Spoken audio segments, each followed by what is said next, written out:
तो my dear, web development हर कोई सीख सकता है, वेब डेवलपर हर कोई बन भी सकता है, पर एक बेहतरीन वेब डेवलपर वो होता है जो कि कम से कम टाइम में बेहतरीन काम करके दे। और वो कैसे मुमकिन होगा? बेहतरीन लॉजिक बिल्डिंग से। Hello world, my name is Wasim and I am a senior software engineer. इस वीडियो के अंदर हम लॉजिक बिल्डिंग सीखने वाले हैं, काइंड ऑफ यस। इस वीडियो के अंदर हम एक कॉन्सेप्ट को समझेंगे। फॉर एग्जाम्पल एजेक्स आप सबको आती ही होगी, आई एम अज्यूमिंग, ओके। इस वीडियो के अंदर हम ये देखने वाले हैं कि किसी भी एक प्रोजेक्ट के अंदर फॉर एग्जांपल आपके पास 10 फॉर्म है और 10 के 10 फॉर्म आपको डेटाबेस में सबमिट करने, डेटाबेस में स्टोर करवाना है, उनका डेटा रीड करके with the help of Ajax request. तो आप क्या करोगे? क्या आप 10 सबमिट इवेंट ट्रिगर करोगे? उन सभी सबमिट इवेंट्स पर 10 APIs को कॉल करोगे? You can do that, nobody is going to stop you, आप कर सकते हो। पर माय डियर, वही बात हो गई, बेहतरीन वेब डेवलपर, लॉजिक बिल्डिंग, ये आपको सोचना पड़ेगा, ठीक है। इस वीडियो के अंदर मेरा मेन तवज्जो रहेगी कि मैं आपको लॉजिक बिल्डिंग वेब डेवलपमेंट के अंदर किस तरह से की जाती है वो सिखाऊं, with the help of a common Ajax request, with the help of a common submit event for an number of, या फिर we can say for multiple forms. Let's assume we have 10 forms. 10 के 10 form के लिए हम एक ही submit event trigger करेंगे और एक ही fetch method means API call को ट्रिगर करेंगे, और जो भी APIs हैं उनको हम डायनेमिकली कॉल करेंगे। कैसे पॉसिबल है? Let's check that out.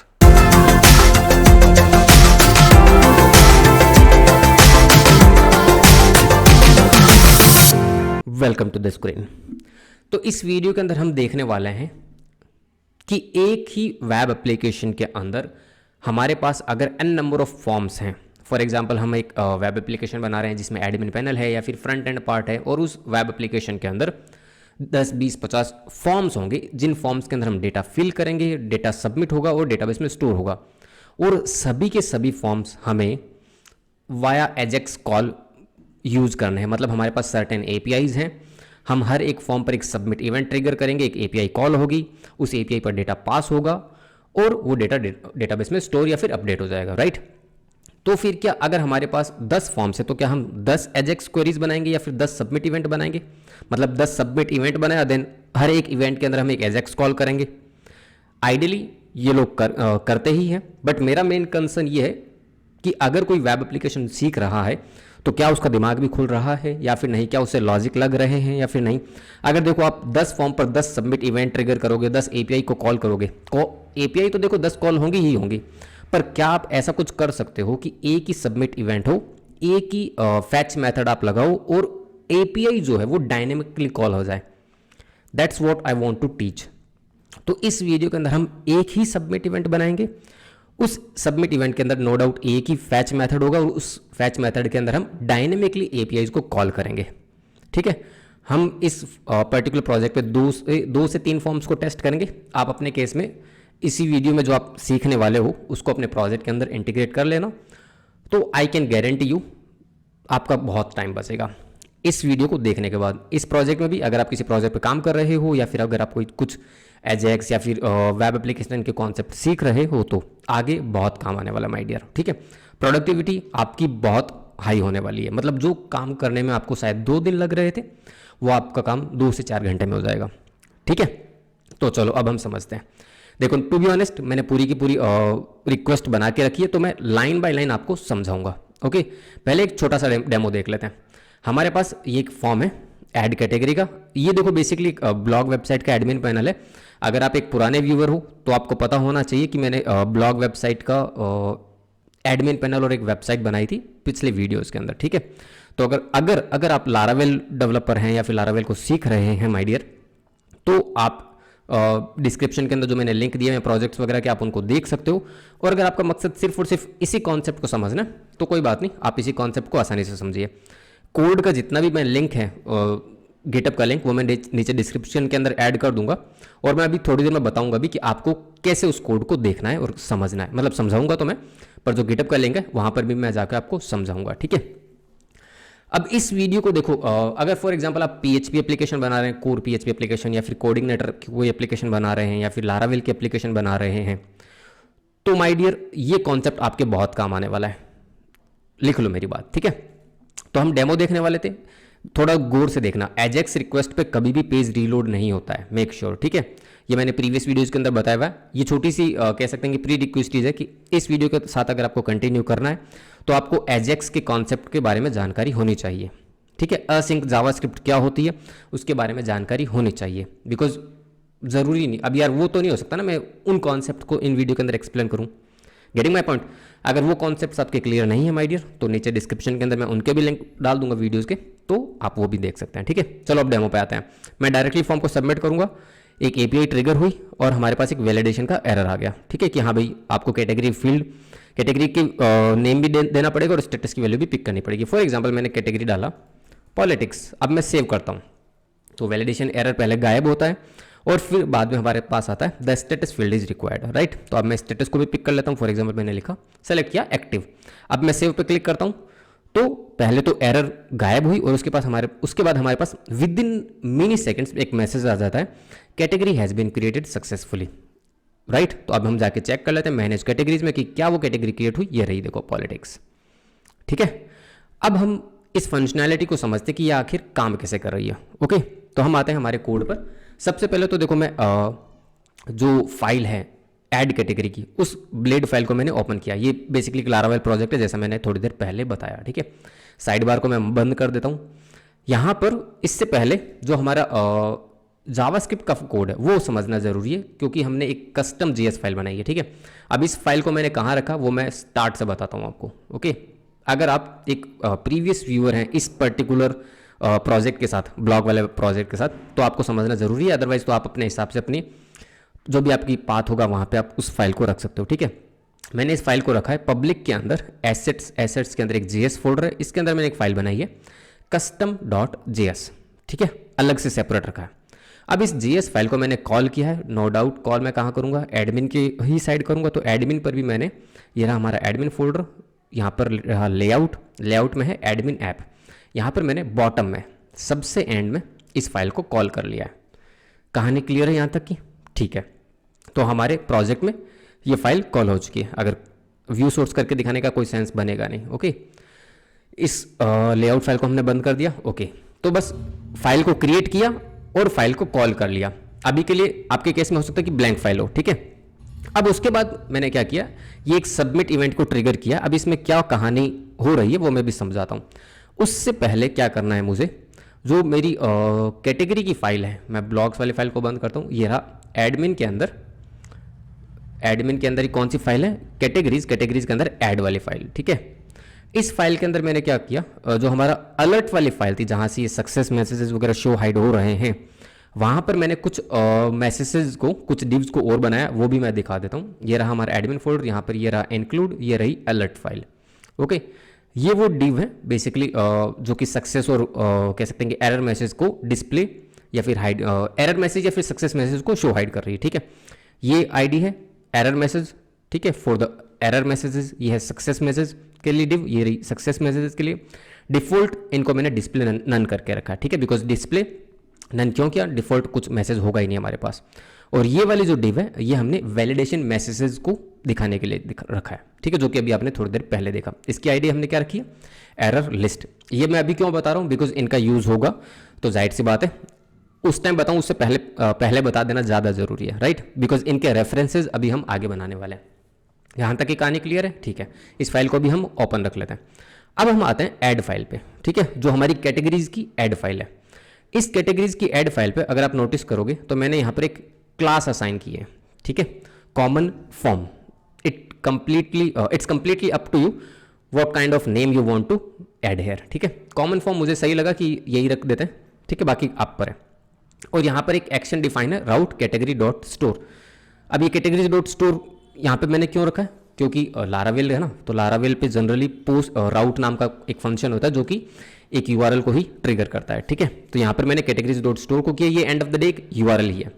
अब ये यूआरएल क्या है ये अगर आपको देखना है तो मैं यहाँ पर आपको एक काम करता हूँ, व्यू पेज सोर्स पर आकर दिखा देता हूँ और मैं फिल द फॉर्म वाले टेक्स्ट को कॉपी करता हूँ ताकि हम डायरेक्टली एक्शन पे पहुँच पाएँ। ये देखो एक्शन में क्या वैल्यू बन रही है, ये वैल्यू बन रही है, ठीक है। ये इस यूआरएल पर जाके ट्रिगर करेगा, ठीक है, कि हाँ भी जैसे ही फॉर्म सबमिट होगा तो ये जो यूआरएल है ये काइंड ऑफ एक एपीआई यूआरएल है। इस यूआरएल पे हमने फॉर्म की सबमिशन का जो पार्ट है उसको हैंडल किया हुआ है, वो भी हम देखेंगे। ठीक है, इसको मैं बंद कर देता हूँ। चलो पहले देख लेते हैं, बिकॉज हालांकि मुझे वो समझाना तो नहीं है, बट फिर भी मैं जल्दी से समझा देता हूँ, या फिर चलो थोड़ी देर बाद में देखेंगे जब इसका पार्ट आएगा। अब मैं साइड बार को बंद कर रहा हूँ। इसके बाद क्या है, कुछ भी नहीं है, ये CSRF टोकन वगैरह आपको पता ही है क्या होते हैं, और ये जो बेसिक फील्ड्स हैं ये हमने लेके रखे हैं with name attribute, with ID attribute जो भी है। ठीक है, और यहाँ पर हमने जो बटन है वो भी लेकर रखा है विद टाइप सबमिट। ओके, बस इतनी सी कहानी है। किस एंड पर, फॉर्म के HTML कह सकते हैं कि ब्लेड फाइल्स की तरफ। ठीक है, जो बेसिक चेंजेस हैं या फिर बेसिक एप्लीकेशन है जो कि आपको अप्लाई करनी है, बेसिक कोड चेंजेस, वो आप नोटिस कर चुके हैं। ठीक है, अब जो सबसे ज़रूरी पार्ट है इस वीडियो का, उस पर हम आते हैं। ठीक है, यहाँ पर मैंने कमेंट डाल के रखा फॉर्म सबमिट इवेंट, बहुत सिंपल सा कमेंट है। और सबसे पहले मैंने एक कह सकते हैं कि एक document dot add event listener को लिखा है, और यहाँ पर मैंने कौन से इवेंट को रीड किया है, देखो सबमिट इवेंट को, बिकॉज वी नो जैसे ही फॉर्म सबमिट होगा तो वो सबमिट इवेंट ही होता है। ठीक है, और यहाँ पर हमने एक असिंक फंक्शन को भी डिफाइन किया। ये असिंक क्यों किया, बिकॉज फैच एपीआई क्या है, जावास्क्रिप्ट का असिंक कॉन्सेप्ट है, राइट। और यहाँ पर मैं प्रोमिसेस को यूज़ नहीं करने वाला हूँ। ओके, प्रीवियस वीडियो के अंदर जिसका लिंक आपको डिस्क्रिप्शन के अंदर मिल जाएगा, वहाँ पर आपको समझ में आ जाएगा कि हाँ, हम फैच मेथड को असिंक मैकेनिज्म में किस तरीके से यूज़ करते हैं, विद प्रोमिसेस और विदाउट प्रोमिसेस। ओके,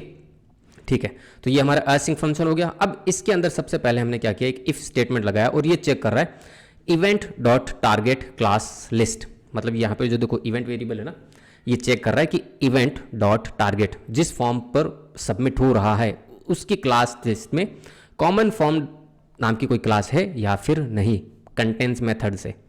ठीक है, बिकॉज वी नो कि किसी भी HTML एलिमेंट पर मल्टीपल क्लासेस भी अप्लाई हो सकती हैं, तो हम तो बस ये चेक कर रहे हैं कि भाई कॉमन फॉर्म नाम की क्लास अगर मिलती है उस फॉर्म पर तो ये वाला पार्ट एग्जीक्यूट हो, अदरवाइज ना हो, दैट्स इट। सबसे पहले हम क्या कर देंगे, इवेंट डॉट प्रिवेंट डिफॉल्ट, मतलब जो फॉर्म का डिफॉल्ट सबमिशन नेचर होता है उसको वो रोक देगा, मतलब पेज रीलोड नहीं होगा। क्लियर है, ठीक है भाई। कमेंट मैं इसीलिए डालता हूं ताकि आपको जितना कोड समझना है, फॉर एग्जांपल ये देखो मैंने कमेंट डाला get references of error and success message elements. ठीक है, तो यहां पर हमने 3 डिव्स के क्या कह सकते हैं कि रेफरेंसेस क्रिएट कर लिए। कौन सी 3 डिव्स के, जो एरर मैसेजेस वाले डिव्स थे, ये देखो अभी जो मैंने अभी आपको थोड़ी देर पहले बताया, ये रही एरर मैसेज की डिव, ये रही सक्सेस मैसेज की डिव, और ये रही एरर लिस्ट जो कि वैलिडेशन एरर्स के लिए है। ठीक है, तो ये कमेंट मैं इसीलिए डालता हूँ हर 4-5 या फिर 2 लाइन के बाद, ताकि आपको वो 2 लाइन का कोड समझ में आए कि हाँ इस कमेंट के बाद क्या काम होने वाला है। ठीक है, उसके बाद मैंने कमेंट डाला keep the alert hidden for default, मतलब जैसे ही फॉर्म सबमिट हो तो एट द सेम टाइम जो प्रीवियस एरर मैसेजेस हैं या फिर सक्सेस मैसेजेस हैं उनको हाइड कर दो। ठीक है, तो ये यहाँ से वो हाइड हो जाएंगे तीनों के तीनों डिव्स। ओके, ठीक है भाई। अब उसके बाद हम क्या कर रहे हैं, हमने एक वेरिएबल बनाया कॉन्स्ट फॉर्म, और इवेंट डॉट टारगेट की मदद से उस फॉर्म के अंदर वो सारी की सारी वैल्यू डाल दी। ठीक है, और उसके बाद हमने एक नया फॉर्म डेटा का वेरिएबल बना लिया। ठीक है, ये फॉर्म डेटा क्या करेगा, ये फॉर्म डेटा उस सारे के सारे जो फॉर्म है हमारा कैटेगरी फॉर्म राइट नाउ, उन सारे के सारे फॉर्म फील्ड्स को रीड कर लेगा। अब अगर आपको फॉर्म फील्ड्स की वैल्यू को टेस्टिंग पर्पज से रीड करना है तो ये कमेंट मैंने डाल के रखा है, यहाँ पे मैं इसको आपके लिए अनकमेंट करता हूँ ताकि you can check here, right. मैं रिटर्न कर रहा हूँ ताकि आगे का कोड जो है वो ट्रिगर ना हो। ठीक है, चलो अब इतना हम एक बार के लिए टेस्ट करते हैं। ठीक है, अब जावास्क्रिप्ट का कोड कैसे टेस्ट किया जाता है, उसके लिए आपको करना होता है ओपन किसको, इंस्पेक्ट एलिमेंट को। इंस्पेक्ट एलिमेंट पे आके आपको आना है कंसोल पे। ठीक है, यहाँ पे जो भी एरर आ रही है उसको एक बार के लिए क्लीन कर दो। यहाँ पर मैं क्या करता हूँ, सेव पे क्लिक करता हूँ, तो देखो कैटेगरी नेम में कुछ भी नहीं आ रहा, स्टेटस में कुछ भी नहीं आ रहा, और ये टोकन की वैल्यू हमें देखने को मिल रही है। टोकन कैसे मिल रहा है, CSRF वाला टोकन है। ठीक है, अब मैं कुछ वैल्यू डालता हूँ, फॉर एग्जाम्पल मैंने लिखा पॉलिटिक्स, अगेन वॉट एवर, क्या फ़र्क पड़ता है। स्टेटस में मैंने लिखा सेलेक्ट किया फॉर एग्जाम्पल इनएक्टिव। अब सेव पे क्लिक किया तो देखो पॉलिटिक्स की भी वैल्यू आ गई, सॉरी कैटेगरी की भी वैल्यू आ गई और स्टेटस की भी वैल्यू आ गई। ठीक है, तो वी कैन इजीली से कि हाँ भाई फॉर्म का जो डेटा है वो परफेक्टली रीड हो रहा है। ठीक है, ओके, इसको हम कर देते हैं कमेंट।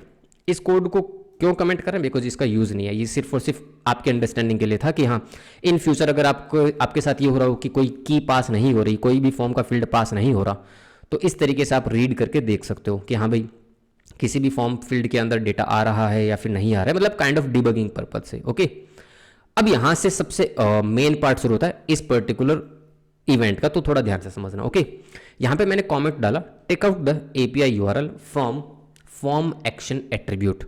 फिर से पढ़ो, take out the API URL from forms action attribute. अब हमारे पास फॉर्म था, ठीक है, फॉर्म कहाँ है, ये रहा हमारा फॉर्म, इसका एक्शन एट्रीब्यूट ये रहा। इस एक्शन एट्रीब्यूट पे हमने एक लारावेल का राउट डिफाइन करके रखा है। तो हमें पता है कि हाँ इस राउट पर फॉर्म की जो सबमिट वाली एपीआई है वो डिफाइन है। तो एक बार के लिए देख लेते हैं, हम चलते हैं कैटेगरीज डॉट स्टोर पे। तो कैटेगरीज डॉट स्टोर हमारा जो कंट्रोलर है, राउट में आप जाके देख ही सकते हो कि हाँ आपको पता ही होगा किस तरीके से देखना होता है। हमें पता है कि एडमिन के अंदर ऐप कंट्रोलर पे मैंने एक फंक्शन बना के रखा है category store, I believe so, या फिर स्टोर कैटेगरी होगा, ये रहा देखो स्टोर कैटेगरी।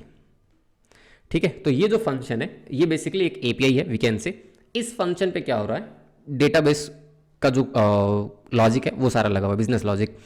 यहाँ पर अपडेट कैटेगरी भी हो रहा है और यहाँ पर इंसर्ट कैटेगरी भी हो रहा है। ठीक है, ये बहुत पहले मैंने एक फंक्शन बनाया था। इस फंक्शन में मैंने माइनर से चेंजेस क्या किया, एक तो मैंने यहाँ पे वैलिडेशन अप्लाई कर दिया।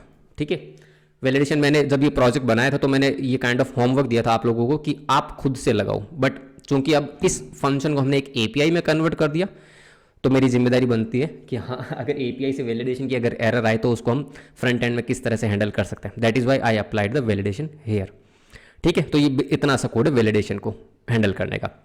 अब यहाँ पर मैंने अभी के लिए बेसिक सिर्फ और सिर्फ रिक्वायर्ड रूल को ही लगाया, आप अपने हिसाब से इसको अप डाउन कर सकते हो, मतलब जो भी अदर रूल्स होते हैं, फॉर एग्जांपल मिनिमम लेंथ के लिए, मैक्सिमम लेंथ के लिए, या फिर जो भी आप समझ गए मेरी बात है ना।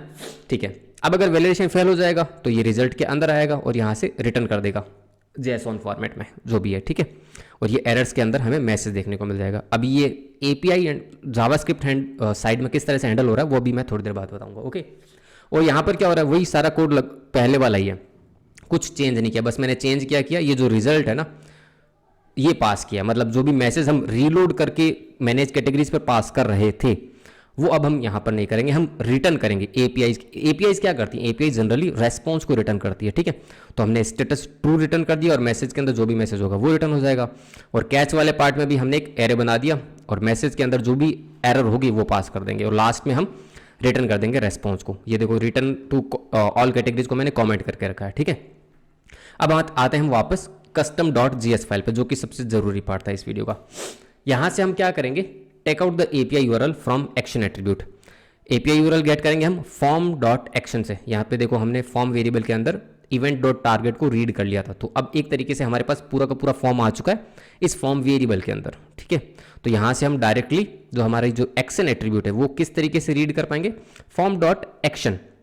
ओके, और यहाँ पर मैंने एक छोटा सा कह सकते हैं कि कंडीशन लगा रखी है कि इन केस डेवलपर अगर भूल जाए एक्शन के अंदर क्या डिफाइन करना, एपीआई का राउट डिफाइन करना, तो आगे फॉर्म सबमिट ना हो। इसको टेस्ट करें, चलो टेस्ट करते हैं। टेस्ट कैसे करेंगे, फॉर एग्जांपल हम भूल जाते हैं, मैंने एक्शन एट्रीब्यूट डिफाइन ही नहीं करता या फिर ब्लैंक छोड़ देता हूँ उसको। ठीक है, मैं एक बार के लिए डिलीट कर देता हूँ, कोई भी एक्शन एट्रीब्यूट डिफाइन नहीं है। ठीक है, रीलोड करते हैं। एक बार मैंने कंट्रोल शिफ्ट आर किया, आपके कमांड शिफ्ट आर किया, आपके केस में आप कंट्रोल शिफ्ट आर कर सकते। ठीक है, अगर आप विंडोज़ पे हो तो। अब मैंने सेव पे क्लिक किया तो देखो मैसेज क्या आया, इंटरनल सर्वर एरर।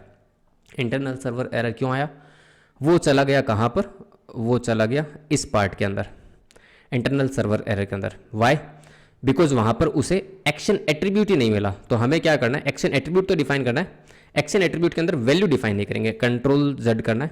मैं क्या करता हूँ, अब सेव कर देता हूँ एक बार के लिए और इसको मैं वैल्यू को डिलीट कर देता हूँ। ठीक है, फिर से हार्ड रीलोड करेंगे just to avoid the cache issues. ठीक है, कंसोल को क्लियर किया, सेव किया, तो देखो फिर से ये इंटरनल सर्वर एरर पे ही जा रहा है।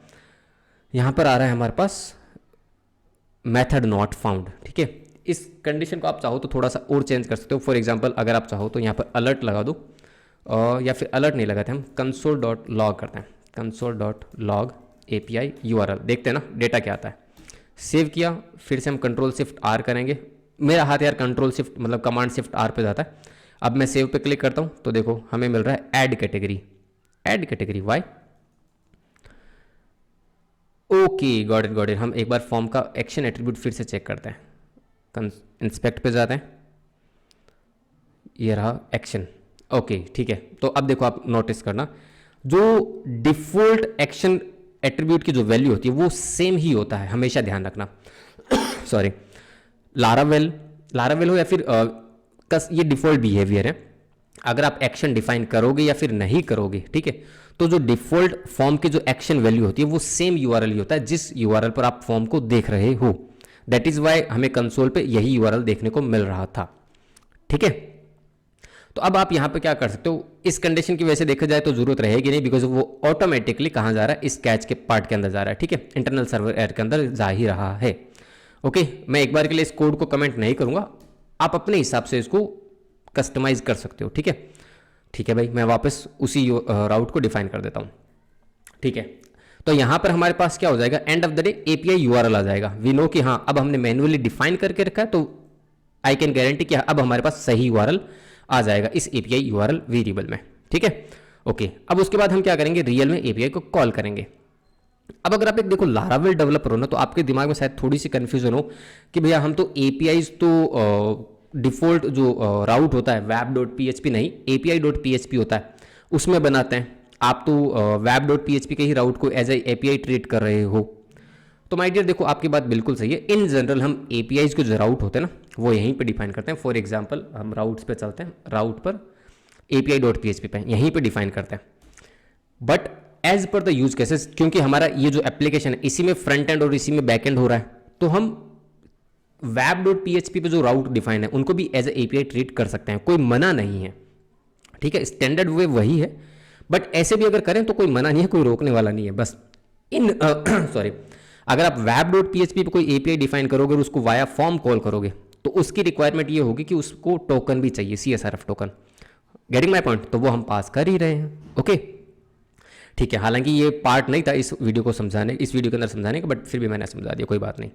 अब उसके बाद क्या करें, हम ट्राई ब्लॉक के अंदर आगे हम हमारी रियल में एपीआई को कॉल करेंगे विद फैच मेथड, ठीक है। फैच मेथड के अंदर पहला आर्ग्यूमेंट क्या होगा, एपीआई का यूआरएल।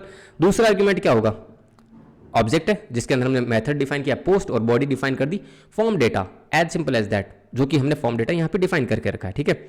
अब आप चाहो तो इस फॉर्म डेटा को JSON.stringify की मदद से कह सकते हैं कि JSON में भी कन्वर्ट कर सकते हो। इट इज कंप्लीटली ऑप्शनल, ठीक है। ओके, अब उसके बाद में क्या होगा, इस रेस्पॉन्स के अंदर हमारे पास कुछ रेस्पॉन्स आएगा जो कि ये एपीआई हमें रिटर्न करेगी।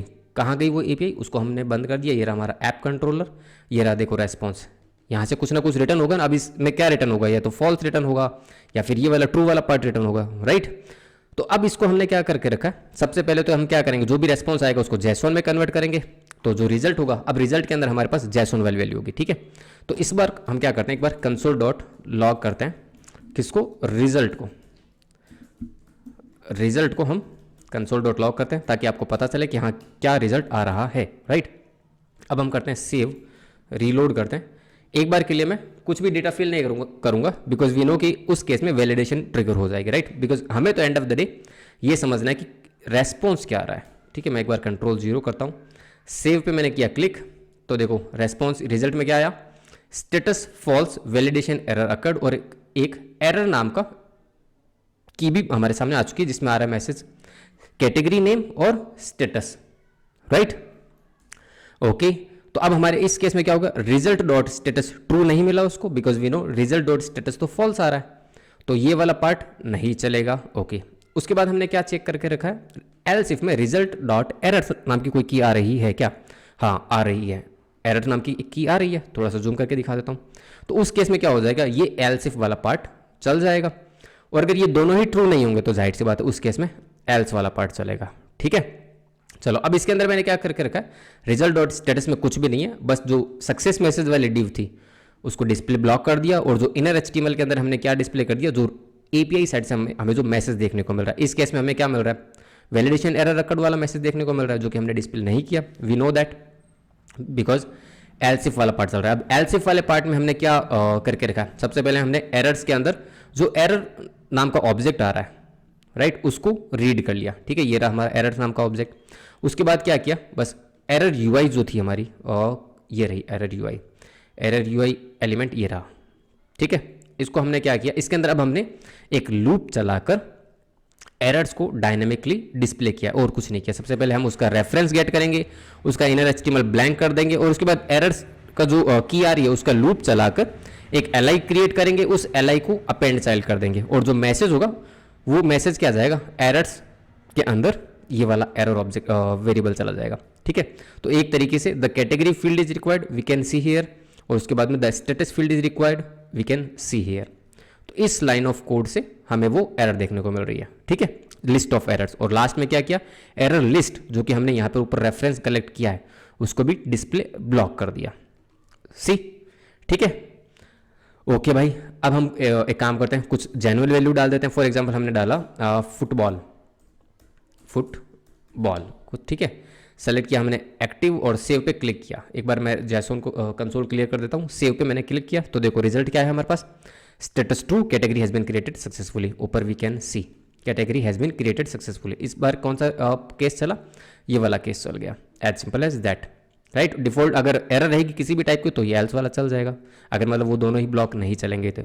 ठीक है, बस इतनी सिंपल सी एजेक्स रिक्वेस्ट है। मैं इसको कंट्रोल 0 कर देता हूँ, कंट्रोल 0, हमें सक्सेस मैसेज देखने को मिल चुका है। ठीक है, अब आपके केस में देखो अलग अलग सिनेरियोज हो सकते हैं। हमने एक सिंपल सी एजेक्स रिक्वेस्ट बनाई, हमारे पास सक्सेस मैसेज भी आ गया। अब आप कहोगे कि ये आ तो गया, बहुत अच्छी बात है, पर ये सेम एजेक्स रिक्वेस्ट दूसरे फॉर्म पे भी तो ट्राई करके देखो, राइट। तब हम माने कि हाँ कॉमन एजेक्स जो है वो काम कर रही है अलग अलग फॉर्म्स पे। ठीक है, तो वो भी कर लेते हैं, चलो कोई बड़ी बात नहीं। हमारे पास एक ब्लॉग का भी फॉर्म बना हुआ है, ऐड ब्लॉग पे हम आते हैं। ठीक है, एक ब्लॉग क्रिएट करके देख लेते हैं। फॉर एग्जांपल मैंने एक ब्लॉग बनाया टेस्ट ब्लॉग। ठीक है, इमेज में चूज़ नहीं कर रहा हूँ, बिजनेस कैटेगरी में, होम नहीं दिखाना मुझे, एक्टिव कर देता हूँ, और डिस्क्रिप्शन भी मैं टेस्टिंग के लिए कुछ भी डाल देता हूँ, टेस्टिंग कुछ भी। मैंने किया सेव पे क्लिक, देखना पेज रीलोड होगा, पेज रीलोड हो रहा है, थोड़ा सा टाइम लग रहा है। Blog has been created successfully, ये रहा टेस्ट ब्लॉग, अभी पेज रीलोड होकर आ रहा है। अब इसी ब्लॉग को हम किसकी मदद से क्रिएट करेंगे, एजेक्स की मदद से क्रिएट करते हैं। तो एजेक्स और सबमिट इवेंट जो है वो मैं फिर से नहीं लिखूंगा, मुझे बस क्या माइनर से चेंजेस करने वो अब आप गौर से देखना।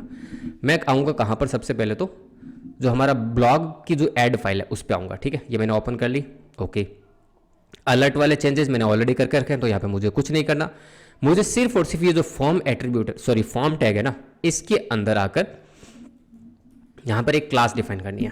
क्लास क्या थी हमारी क्लास का नाम, कॉमन फॉर्म। कॉपी करके किस में जाके क्रॉस चेक कर लेते हैं, यहाँ पर सही है क्लास का नाम, बिल्कुल। बस इसके अलावा कुछ चेंज नहीं करना, बिकॉज ये फंक्शनैलिटी ऑलरेडी काम कर रही थी।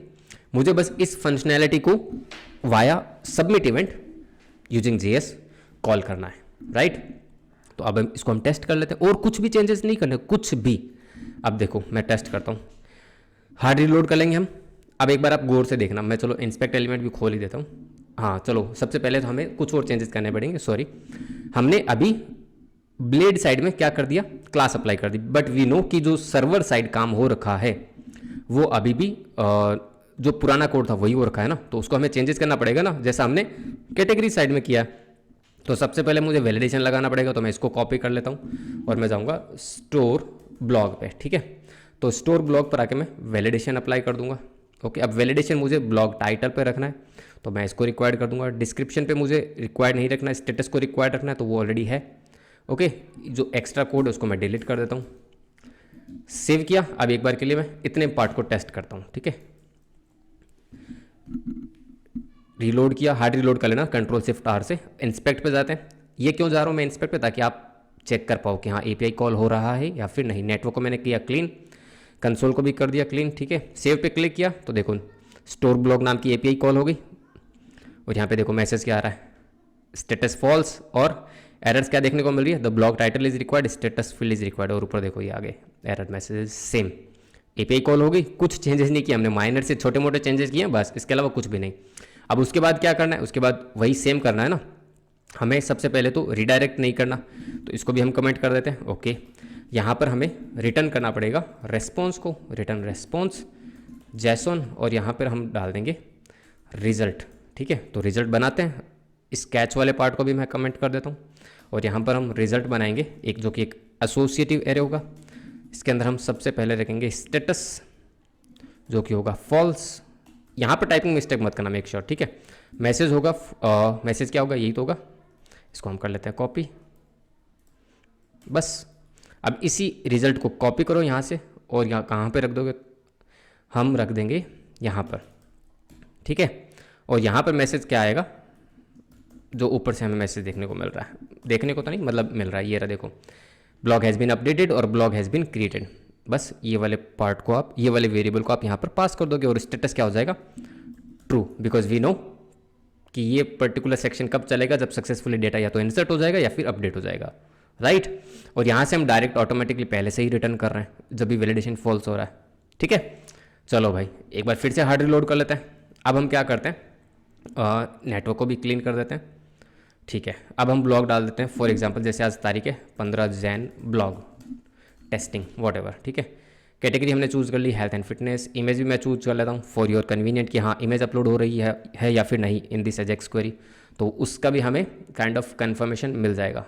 हम एक इमेज पिक कर लेते हैं, for example this one, image select कर लिया, डिस्प्ले ऑन होम नन कर देते हैं, यहाँ पे हम डाल देते हैं टेस्टिंग पोस्ट, ठीक है। सेव पे हम करते हैं क्लिक, तो स्टोर ब्लॉग नाम की एपीआई कॉल हुई, हमें एरर देखने को मिल रही है, वैलिडेशन एरर अकर्ड। इस बार क्या हमने नहीं फिक्स किया, स्टेटस फील्ड इज रिक्वायर्ड, तो स्टेटस चूज़ करना पड़ेगा, मैं करता हूँ उसको इनएक्टिव, ठीक है। नेटवर्क को क्लीन कर देते हैं, सेव पे किया क्लिक, तो इस बार देखो blog has been created successfully, right. और हमें देखो ऊपर भी वो मैसेज देखने को मिल गया, इतना आसान है, ठीक है। टेस्टिंग पर्पज़ के लिए देखें कि आया कि नहीं आया, देख लेते हैं। ये रहे देखो ब्लॉग, एडिट पे क्लिक करके देखो, ये देखो इमेज भी अपलोड हो चुकी थी। राइट क्लिक करके open image in new tab कर देता हूँ, ये इमेज भी अपलोड हो गई थी। पाथ देखो क्या बन रहा है, पब्लिक अपलोड्स के अंदर, मीन्स ये इमेज अपलोड हुई तभी तो यहाँ पर हमें देखने को मिल रही है।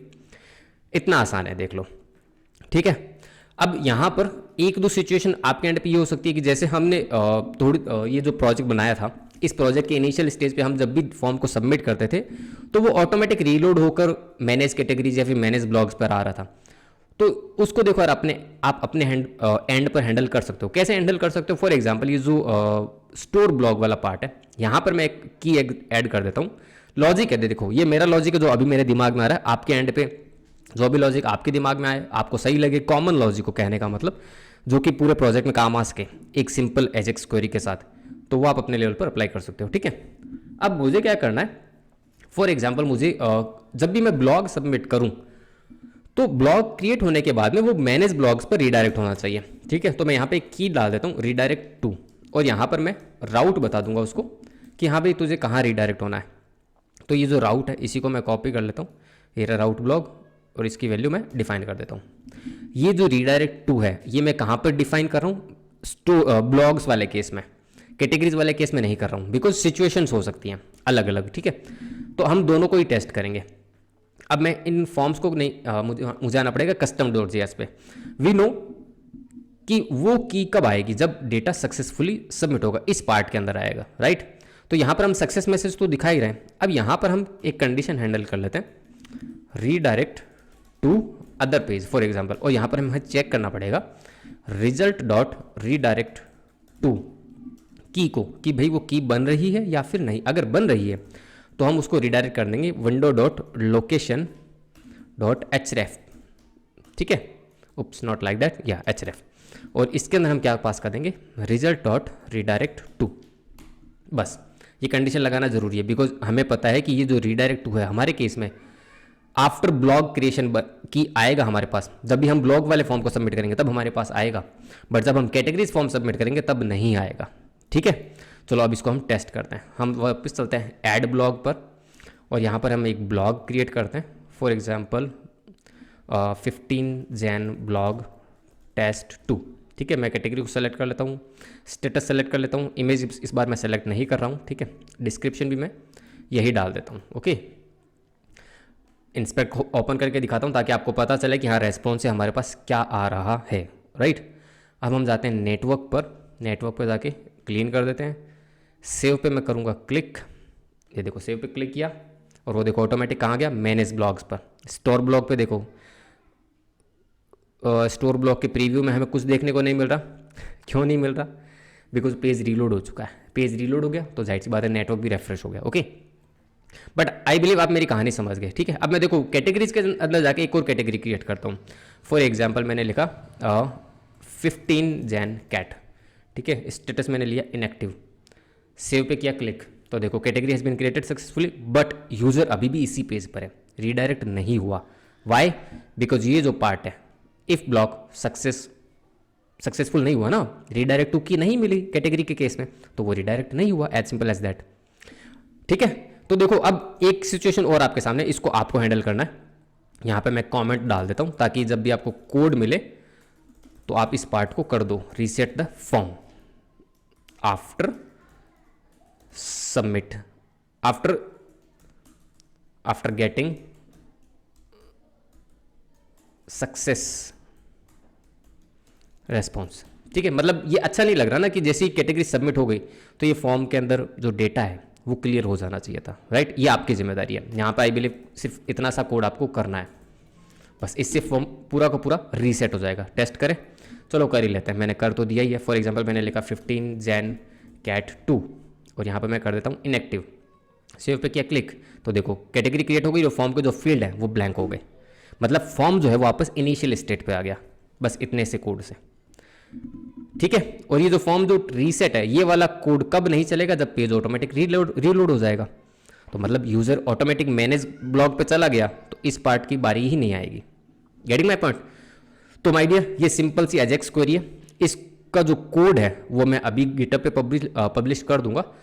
ऑलरेडी कर दिया, बट ये जो माइनर से चेंजेस मैंने आपके सामने किए ये मैंने नहीं किए, टू बी ऑनेस्ट, वो मुझे करने पड़ेंगे।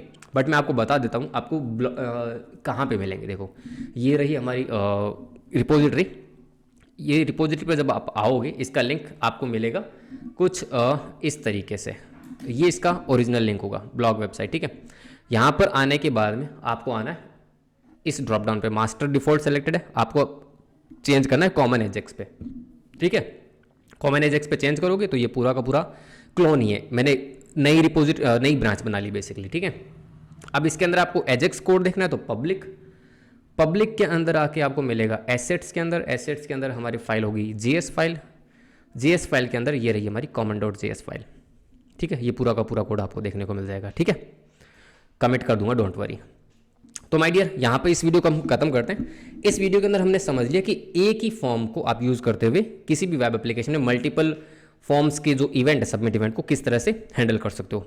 कोशिश करूंगा कि आने वाली वीडियो में जो ये डेटा है, टेबल्स के अंदर जो हमें डेटा देखने को मिलता है, कौन सा डेटा, फॉर एग्जांपल ये मैनेज कैटेगरीज हो गया या फिर ये मैनेज ब्लॉग्स वाले जो टेबल्स हैं, इनको भी हम वाया एजेक्स, मतलब सिंगल एजेक्स, एक सिंगल फंक्शन बनाएंगे जिसके अंदर हम एक एपीआई ट्रिगर करेंगे और एपीआई कॉल करके सारा का सारा डेटा लेकर आएंगे और इन टेबल्स को डायनेमिक करेंगे। ठीक है, इसमें थोड़ा टाइम ज़्यादा लगेगा, वो जब हम बनाएंगे तभी समझेंगे। ओके, सो आई बिलीव सारी कहानी समझ में आई होगी आपको। अब मेरा काम पसंद आया तो मेक श्योर नीचे कमेंट में लिख के बताओ, अपना फीडबैक जो भी है वो शेयर करो, मेरे पढ़ाने के तरीके को लेके या फिर जो भी आपका सवाल है उसको लेके। ठीक है, I will definitely reply you as soon as possible. अगर मुझसे पर्सनली कनेक्ट करना चाहते हो तो you can come to LinkedIn. ठीक है, चलो फिर अब ज़्यादा बातें नहीं करते, वीडियो को करते हैं यहीं पे close. Okay, till see you then, bye bye.